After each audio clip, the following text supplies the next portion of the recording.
iPad. You know, I'm spoiled now. Anyway, I have two options for you. Option one, I can have a slide presentation more about history, about culture, or I can play more, or we can combine together. What you would prefer? Both. Okay. Okay. So in this case, I'm going to be very quick. One of the main reasons why I'm here, because of the war in Ukraine. I stopped teaching, I stopped writing, and I decided since the war begins that I have my duty and I have my moral kind of obligation to go to the rest of the world and have concerts, lectures, because I'm a musicologist, a pianist, I'm organist, I write about music, I also ethnomusicologist. I got a degree in both countries. And so I think that I have to use my knowledge for good. And this is why I'm here, among many other places, and I'm very glad and honored that you accept my presence here and an invitation and to arrange these wonderful events in a very short notice. But life of for artists is on a very short notice, so I advise you to be ready for anything. War in Ukraine affect life of millions and millions, and this is not just a war. This is a war against, in my opinion, against culture, against national identity, because they prevent now to speak Ukrainian, to sing in Ukrainian, or to even to recite a poetry. It's exactly happened 100 years ago in Ukraine and beyond. And again, I'm not going to delve into this area, but I can see more and more connection between Ukraine and Nagaland. There'll be many times cut, subjugated, distorted as a state, and culture as a core of national identity been suffered a lot. So this is why I'm here to play Ukrainian music, to tell you a little bit context about Ukraine, and I would be very happy to answer all your questions. Okay? As I have to have my clicker, if you don't mind, and if I find it.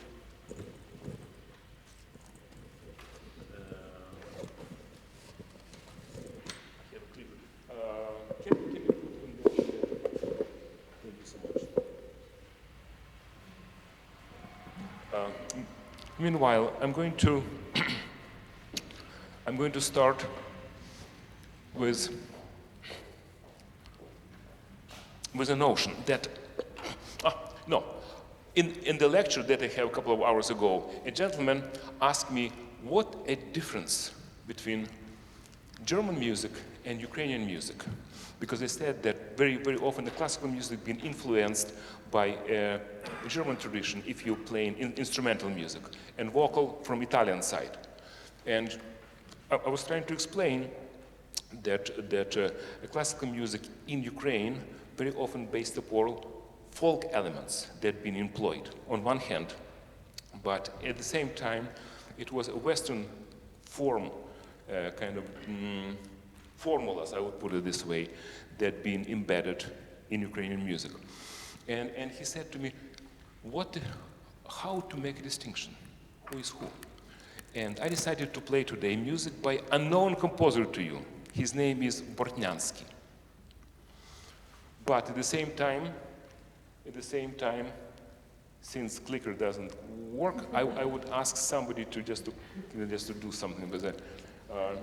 I just want to show you. I just want to show you these three paintings. Two of them you probably know. On left side is Joseph Haydn. In the middle, Wolfgang Amadeus Mozart. And on the right, unknown composer Bortnyansky, who made a tremendous impact on the history of music. And his name is unknown because he was Ukrainian. And he was kind of put aside, even though he studied in Italy.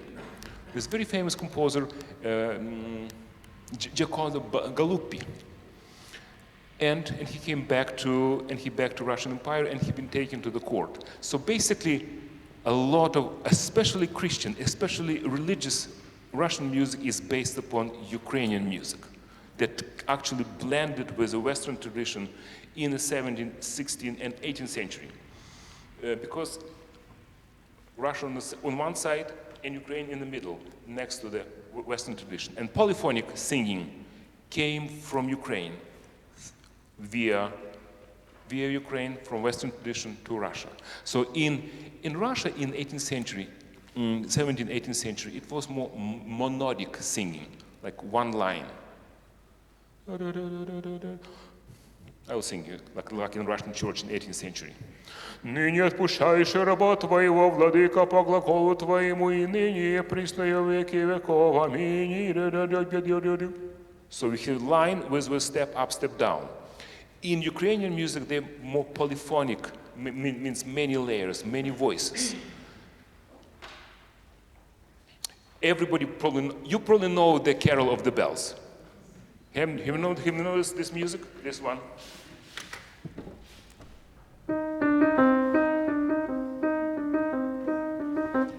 Can I ask you a favor? Can you students stand up? And can male part of the chorus? No. You are the master. You don't have to stand up. This is for you, sir. I want the students and sing.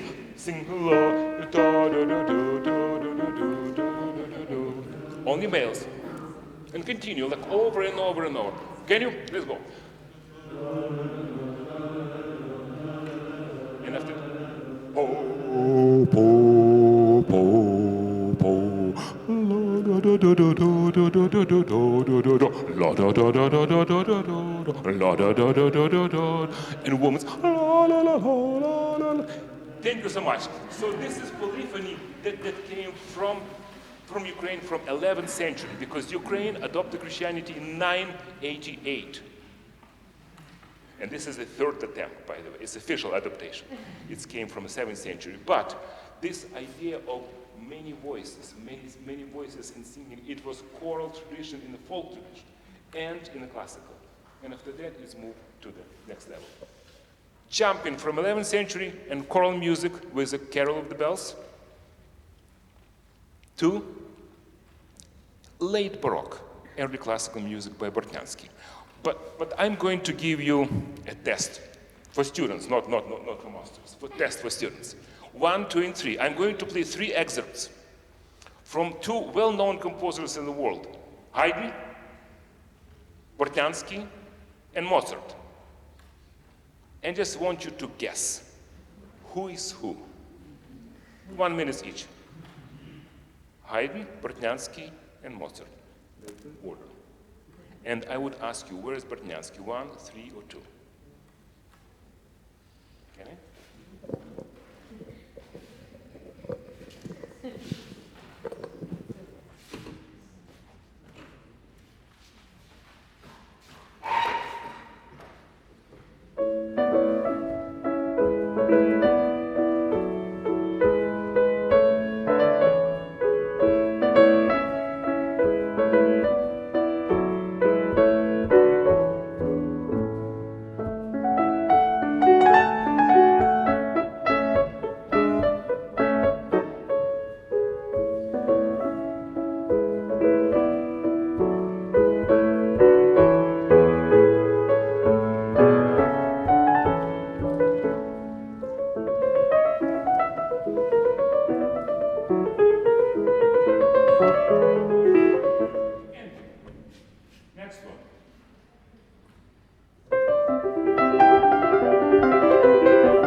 What do you think, Bortniansky, first, second, or third? Who is raising the first Bortniansky? Who is raising the hand for the second Bortniansky? Raise something, Just, it's good to be wrong, especially in music, because there is no one way. It's many ways to interpret. So what do you think? Where is Bortniansky? Third? Second? You said three. How about you? Two. So we have already. How about you? What do you think? 3, 2, 2, 3, 6, 7. Okay. You all correct. There's no wrong answer. Bortniansky was the last one. But point is not about the last one. I just want to show you that they use the same idioms. They on the same level. They use the same kind of level of cultural appreciation of the music. So only two is known and one is unknown to political and cultural circumstances, even though he wrote 27 concertos for church, and he became top censor of the music of the Russian Empire in beginning of the 19th century. So basically, Russian imperial church music, based on Ukrainian music, through this man who became the chair of the court capella in St. Petersburg. And in this case, I'm going to play his sonata for cembalo, not for piano, because he came from the late Baroque period. He was born in 1750 or 1751. Bach passed away in 1750. So it's a kind of overlapping between Mozart was a little bit younger than him. And so it's basically the same area. But one came from Austria and one came from Ukraine. If you keep in mind, I will be your friend to the rest of my life. Thank you so much.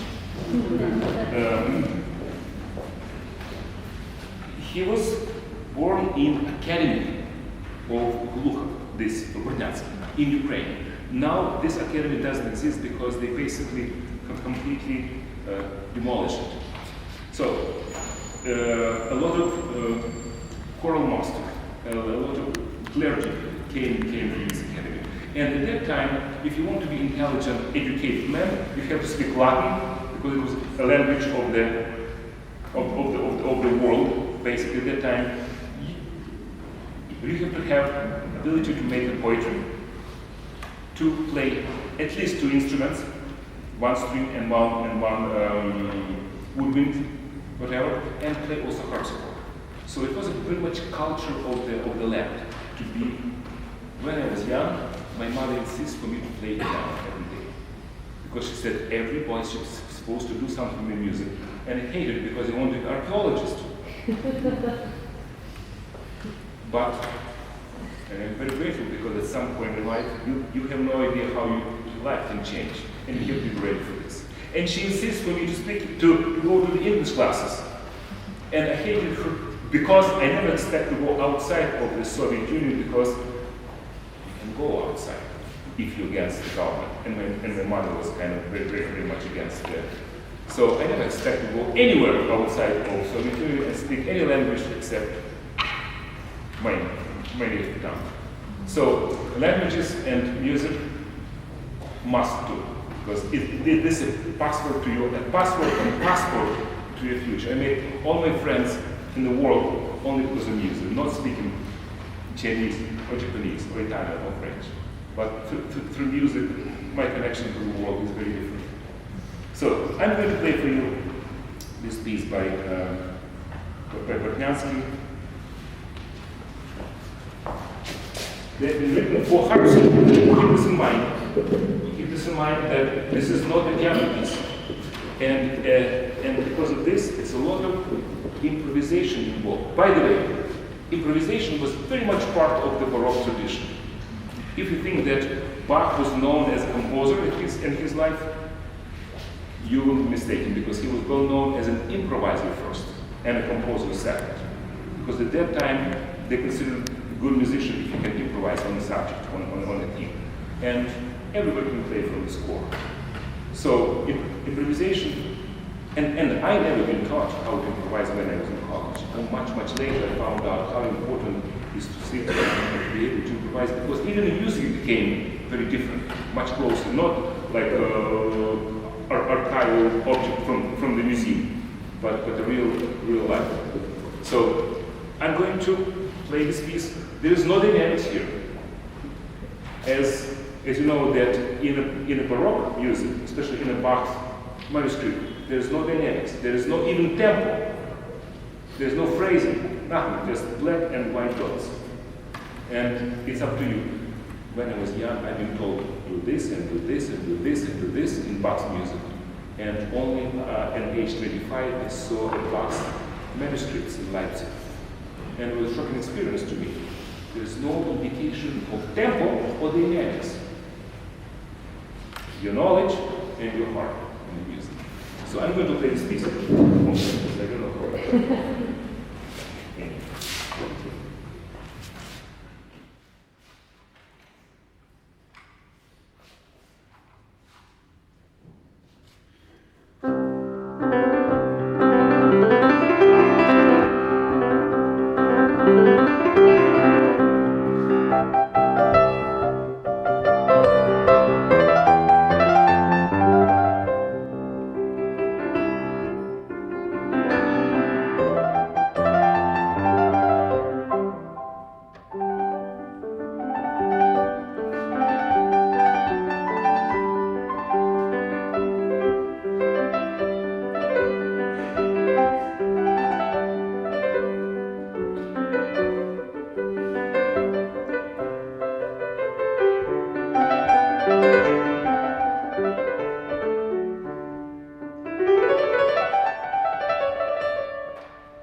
It is the first part, but I just want you to mention, pay attention to my left hand.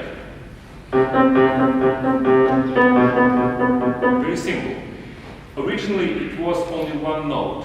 It's called Ziffernbass, or numbering. So it was originally intended for improvisation. So instead of just this one,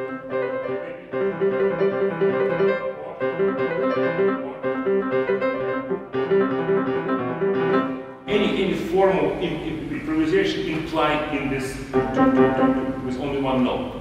So why I'm saying this is one of the oldest Ukrainian music for harpsichord and for piano.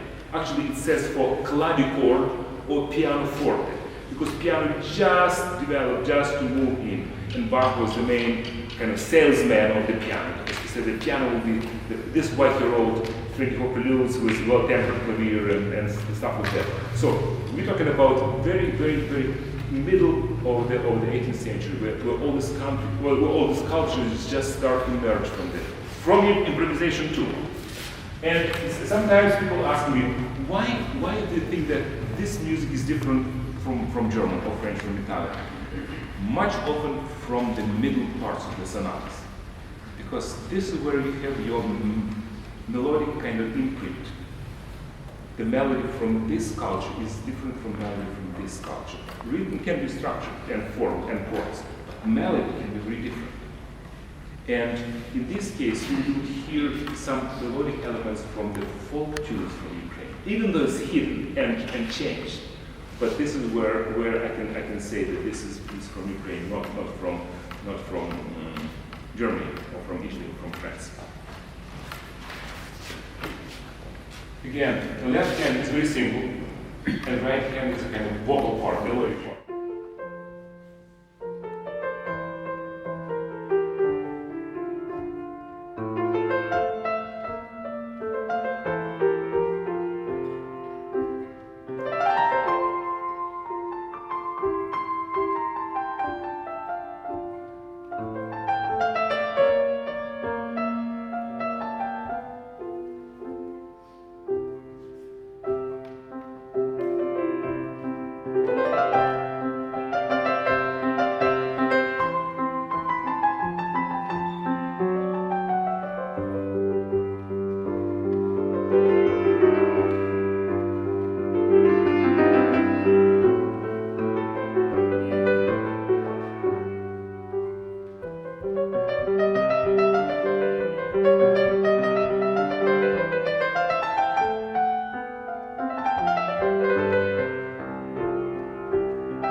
And I will play for you the finale, the last one.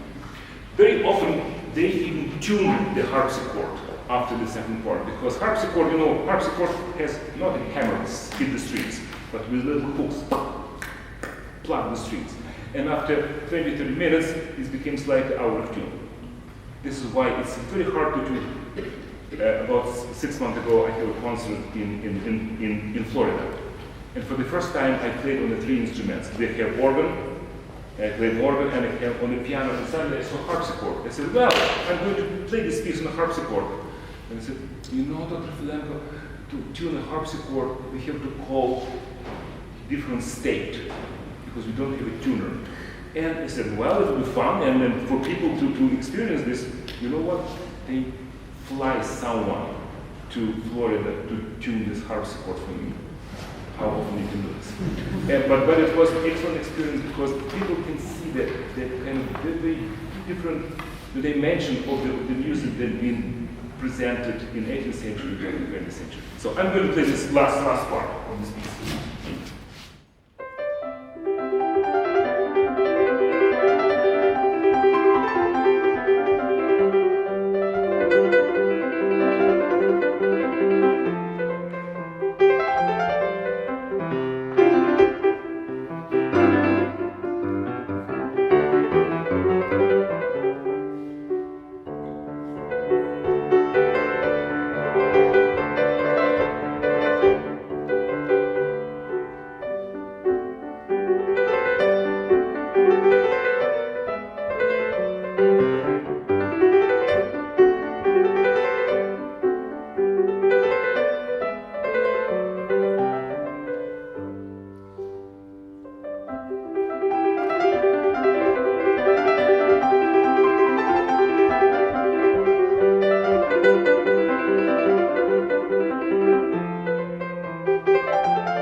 Thank you. Thank you.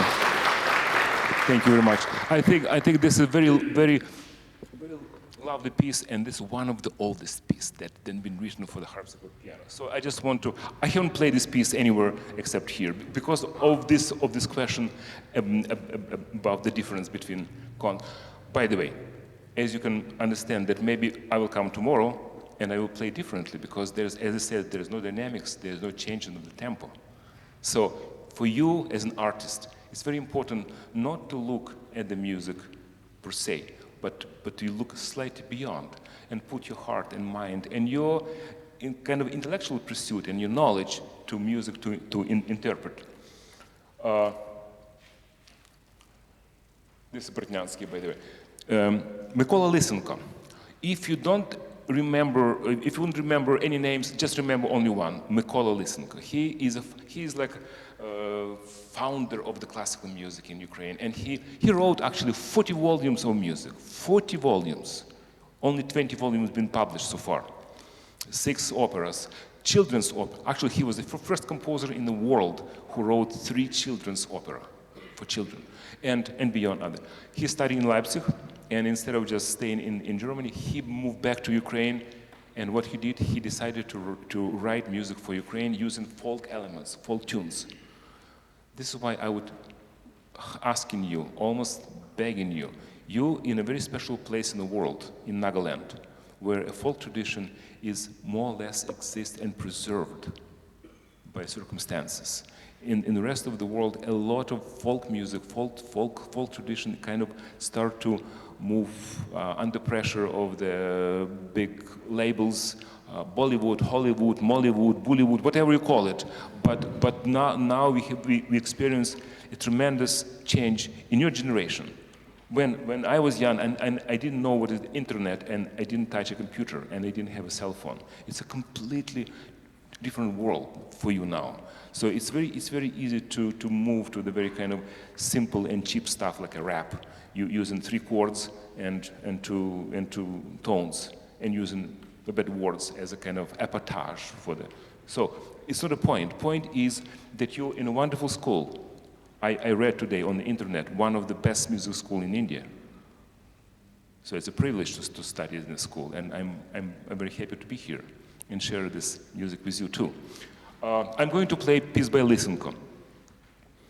He never expected his music to be played because of the oppression, even though I think that his music is quite potent and I would say very elegant. He wrote in a romantic style. And by the way, when he studied in Leipzig and he brought to his teacher music by a composer whose name was Chopin. You know Chopin, right? So this is elegance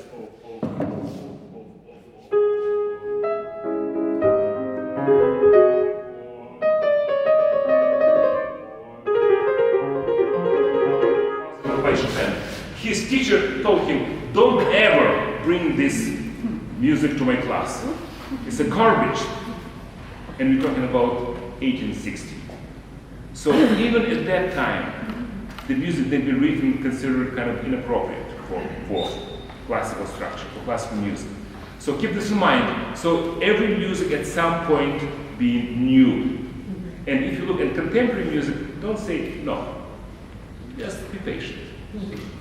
Because at some point, every music is something iconoclastic to the previous one.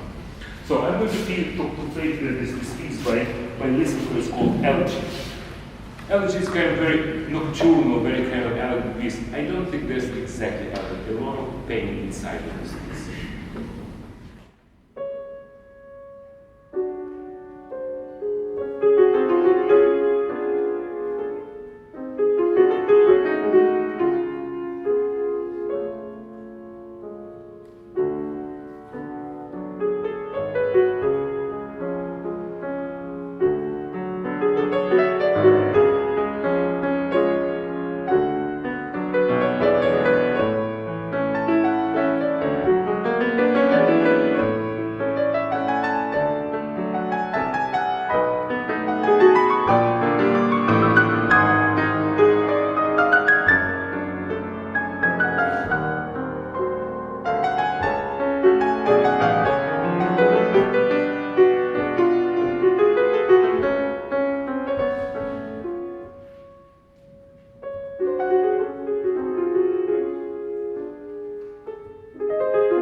that I passed almost every day when I was walking to my school where I was teaching in Academy of Music next to the Opera House. And when I was last year in the concert in Ukraine, this is what I saw, this monument.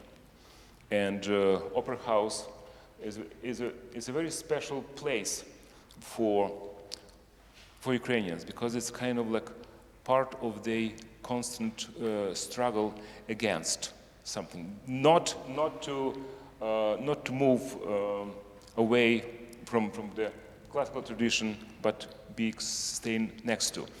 In my last concert in Delhi, I played piece by Polish composer Wieniawski for string, for violin and piano, because it was the Polish embassy just want to add to the event, and they asked me to play a piece by Chopin and Wieniawski, which is Polish composer. And accidentally I found out that Wieniawski's last concert was, even though he was Polish composer, but in Ukraine, in a city called Odessa, in this particular hotel that been bombed just a couple of weeks before my arrival in Delhi. So this is how people live, and lived with the losses of the not only cultural but also historic values as well. So I decided to bring this, almost a month ago, 2 months ago, right, in January, at the very end of January, and I arrived in 18th of. So very often artists moved out of the country intentionally or non-intentionally. Now close to 11 million of Ukrainians. It's maybe 1/5 of the population. Mostly children and women move away from Ukraine. And for 3 years, I don't know if they're coming back or not, because it's not easy to. And along with them, a lot of artists moved away because they have to live and survive, especially older ones. And a lot of my friends now lives in other places. And for artists to be uprooted and to remove from one culture to another culture, it's not easy. Maybe for engineers, maybe for medical person, maybe for IT, it's easy. But what for artists, for poet, for writer, for journalist, for musician, it's not easy to live in a different place. So this is this composer that I decided to show you, who experienced the same fate when the Russians cracked the first independence of Ukraine in the beginning of the 20th century, 1918. This man moved to France. And even though he published a lot of music, but he was unknown to Ukraine because he considered as a traitor. But I'm going to play for you this piece that not too many people, even in Ukraine, heard, or anywhere in the world. So the piece called Whimsical Sea. So it's on the line with the Impressionist tradition. Impressionist is a kind of end of the 19th century, beginning of the 20th century, kind of blending of the colors, blending of the tone. Very, very two important composers from French Impressionists is Debussy, Claude Debussy, and Maurice Ravel, along with painters that brought the whole style of Impressionism to the world. Monet, Degas, Renoir, and other people. So I'm going to play this piece. It's called A Capricious Sea. Again, you will be privileged because I'm playing this piece maybe about 10, 15 times in my life. Last time I played it in New York, in New Orleans, and in Mexico. Now I have a privilege to play it in Nagaland for you. It's called Whimsical Sea. Piece is very kind of like almost in between piano, mezzo piano, and slightly forte, and kind of blending of the colors. So I think it's more like painting than music. And maybe I have something, because very often I have some painting. It seems to me that doesn't work. If you can click the next slide, maybe, because I often trying to blend music and art, music and architecture, music and this one. I decided to take this picture kind of associated with.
Thank you. Thank you so much.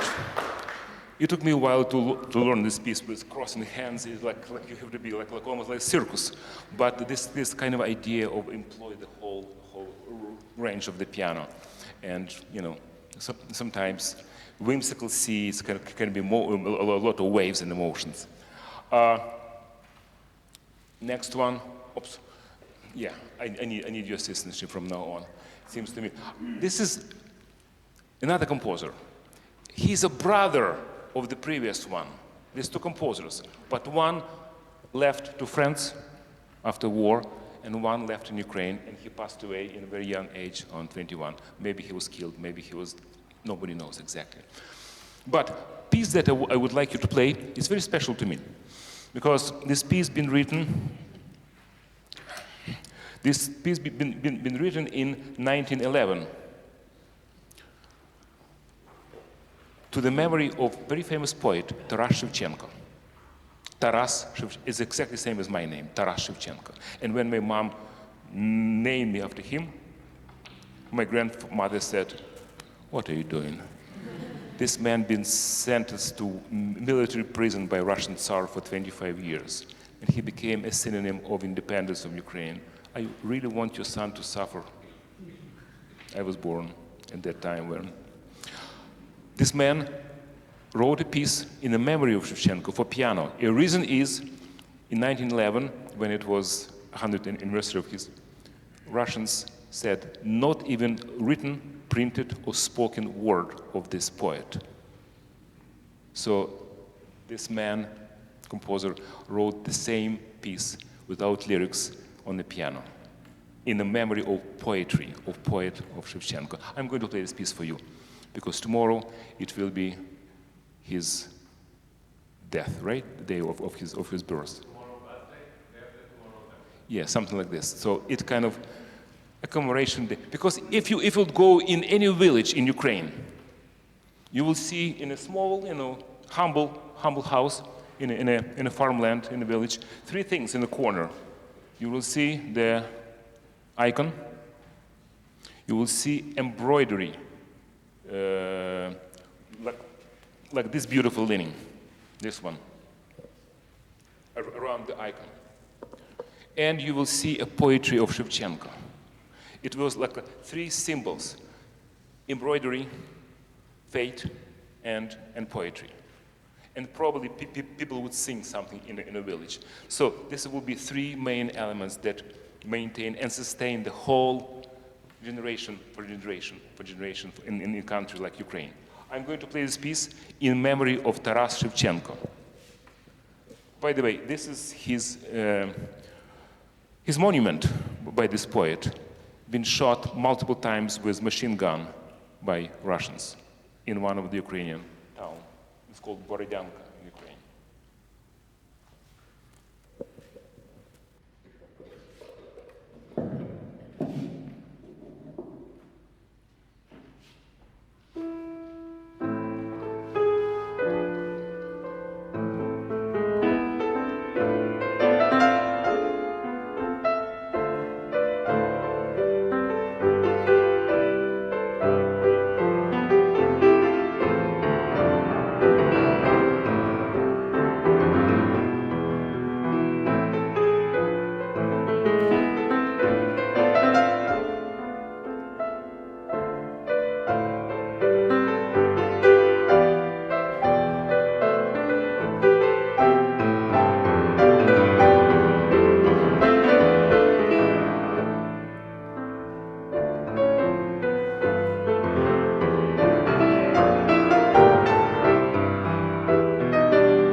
name is Revutsky. He's a symphonist. He wrote symphonies. And at some point, in late 20s, he's been told by Soviets, by Russians, that his music became non-compatible with the social realism of the social republic of USSR. And he became enemy of the people. After that, he only wrote small pieces for piano and arrangements of folk songs. I met him when he was much, much older, when I was like 12 years old. But I just remember he was kind of very much introverted. Because very often people who've been intimidated for life because he saw how many friends and artists being executed and sent to Siberia. This is not only sometimes fear of physical extermination, but fear of self-censorship affect whole culture. I'm going to play a piece. It's called Song. It's a short piece, but I think that he was able to capture this element of the folk melodies with more contemporary kind of style.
Three more pieces, but one piece is very special to me. I played this yesterday, but I think that my friend, he's a composer from Ukraine. I studied with him.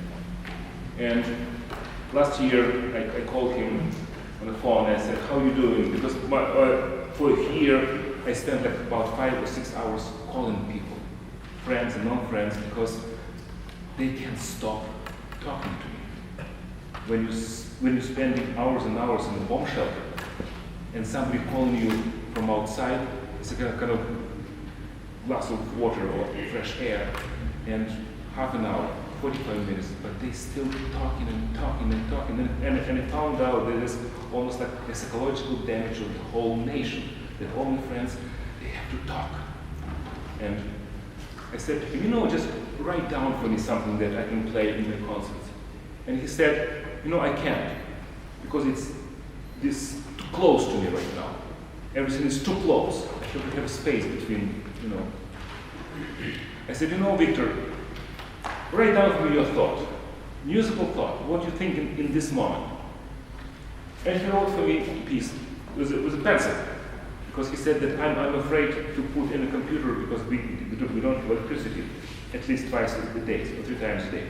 So I'm afraid that it will bomb shelters. And so he wrote me scribing with a pencil that it took me a while to decipher. And he called one of these pieces, I played 4 or 5 of them, but one is very memorable for me because when I was in Ukraine and I walked every morning uphill from apartment where I was staying, I saw this man slowly walking uphill, and hundreds and thousands of men like this with an artificial leg, the limbs I saw in Ukraine. And this piece called Passacaglia. Passacaglia in Italian, or it's called procedure, movement, process. And I thought that it's very moving piece. It's very short. It's only 3 pages. And he said to me, I asked him, what do you feel about this piece? I said that, it's like a person in a church alone at night, singing quietly to himself without singing. So I want to play this piece with you.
Images from the, for you to share. This is from Ukrainian artists, all these images.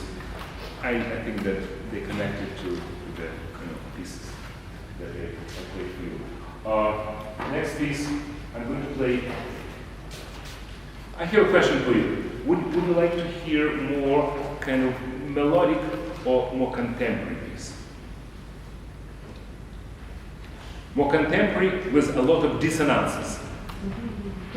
Okay, so in this case, I'm going to play for you this piece. It's called Burlesque. Burlesque is a kind of sarcastic kind of piece. And I found, are you sure about that? Because this piece based upon dissonance.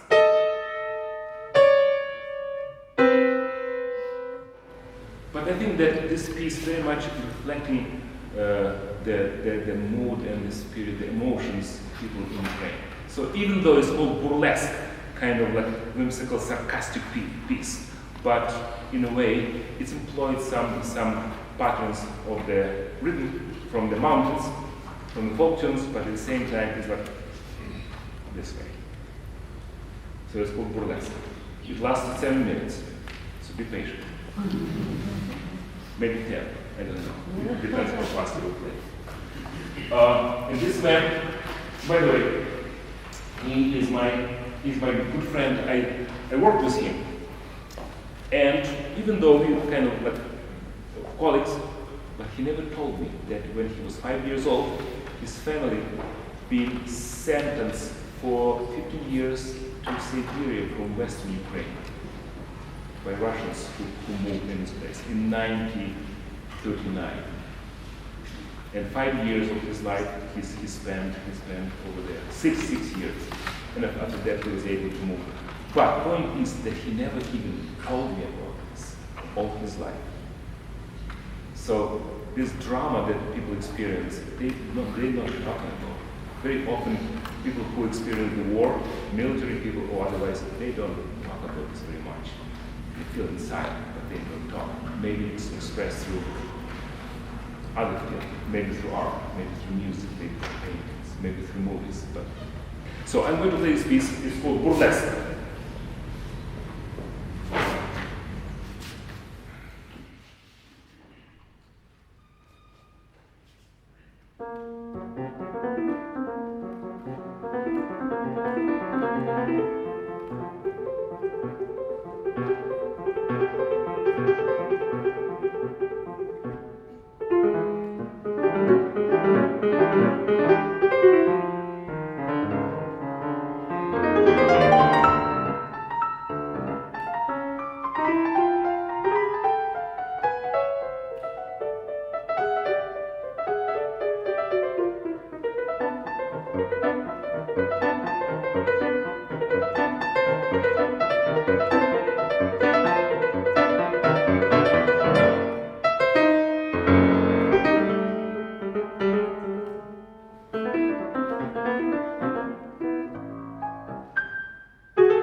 is my best concert.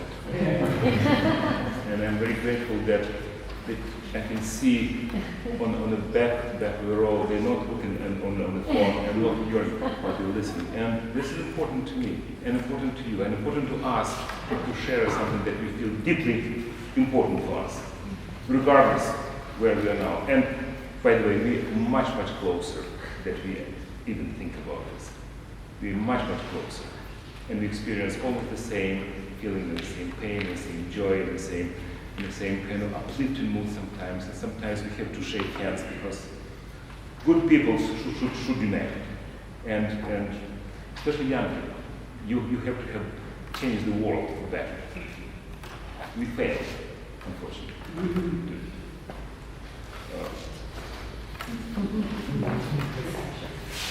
Not you, I'm I just want to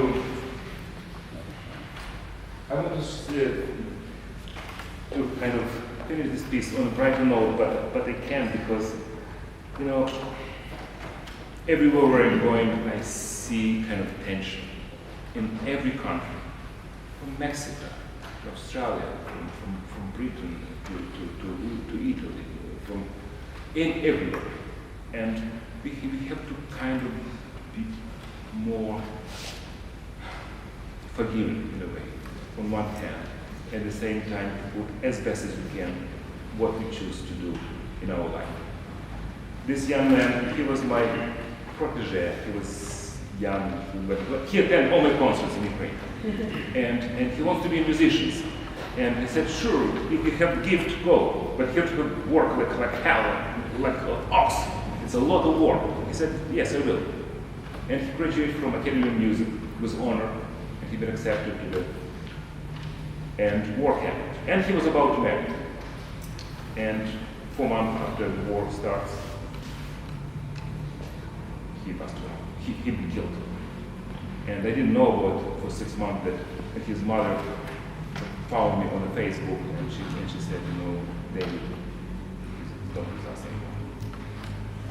I just want to play the last piece in many artists and friends and musicians, conductors, dancers from the opera who will not with us anymore because of this war.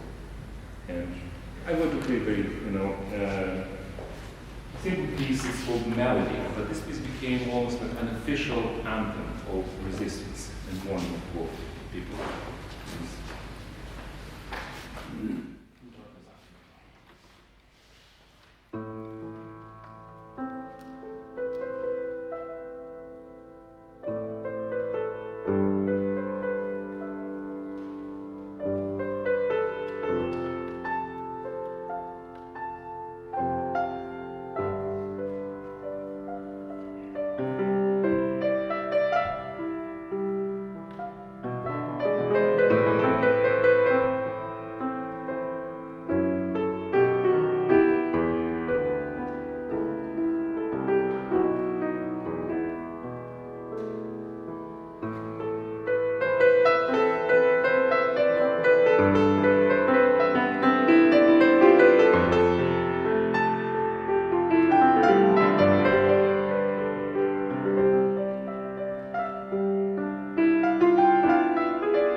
for them.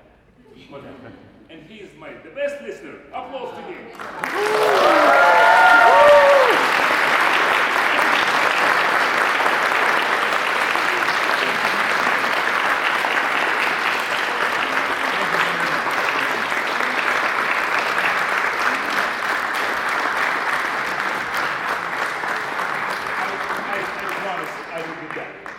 I agree with that. I like every moment being here. I like every person. You can even imagine how beautiful smiles you have. How inspired eyes, especially in the back row. This young man. Oh. Thank you so much for being willing to open your hearts, and I can feel this vibe between me and you. And for me, as an artist, is the highest prize. That if you're doing something and you feel that somebody accepts this and we establish kind of special connection, this is precious. I will never forget this. Yeah.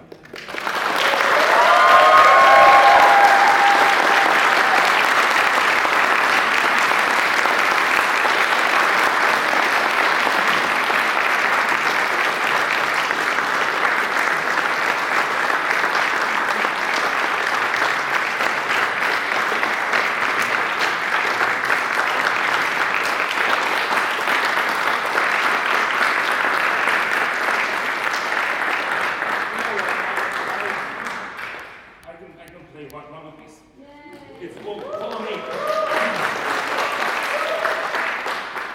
It's called Colomika, and this is kind of unusually rounded piece. So, if you imagine in ancient time, people, it's in a circle, very often men and women, moving around and dancing.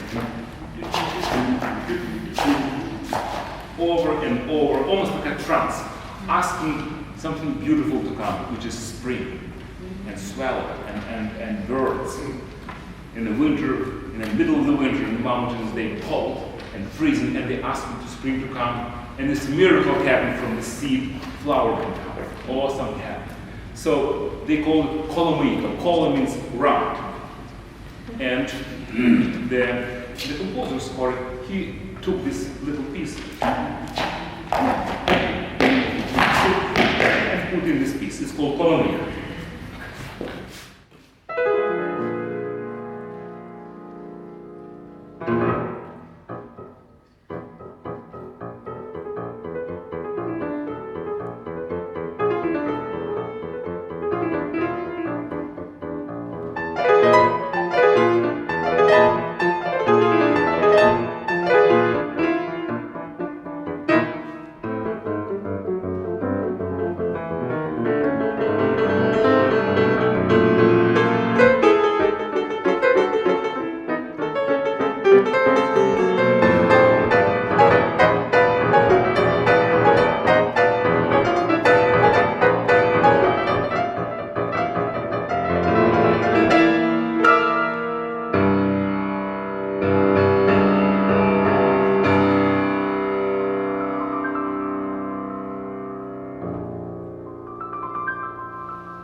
The Deputy Secretary of the Ukrainian Embassy is here also. So I don't know if he would like to say anything or...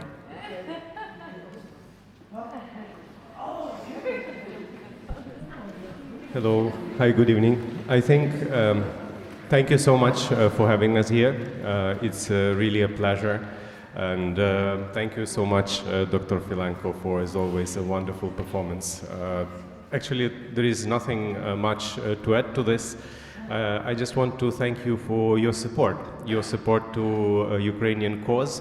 You know, we came to Nagaland yesterday, and since yesterday, I felt so much warmth and so much support, so much words of support, and I could feel it that it's from the bottom of your heart. So thank you so much for this.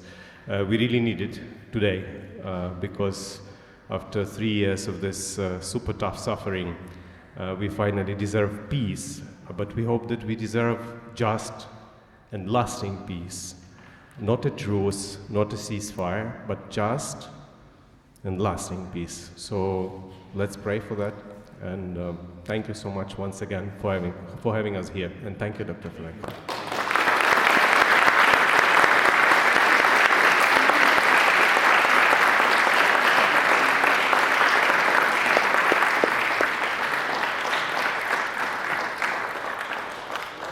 Also, this event is organized by Northeast Christian University. And so the Pro-Chancellor, Dr. Darlando Cutting, is here. Also, so I don't know if you want to say anything or to the audience.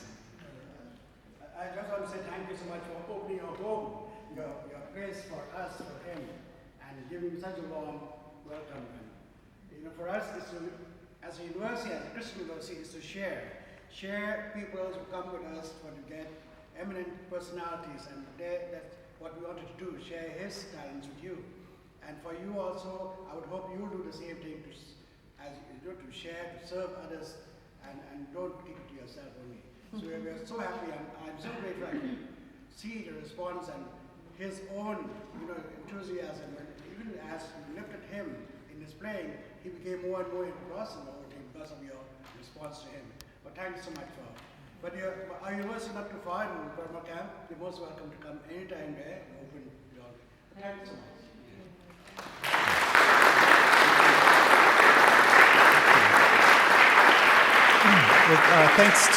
Once again, thanks to NECU for organizing this. This was last minute, very unexpected, but it's a real treat for us. It's not every day that this kind of event happens. And so we want to thank our Ukrainian friends for sharing their music and their culture with us. And we hope you have a safe journey wherever it is you're going next, that you will stay safe. And thank you once again for coming and sharing your music and culture with us. Thank you.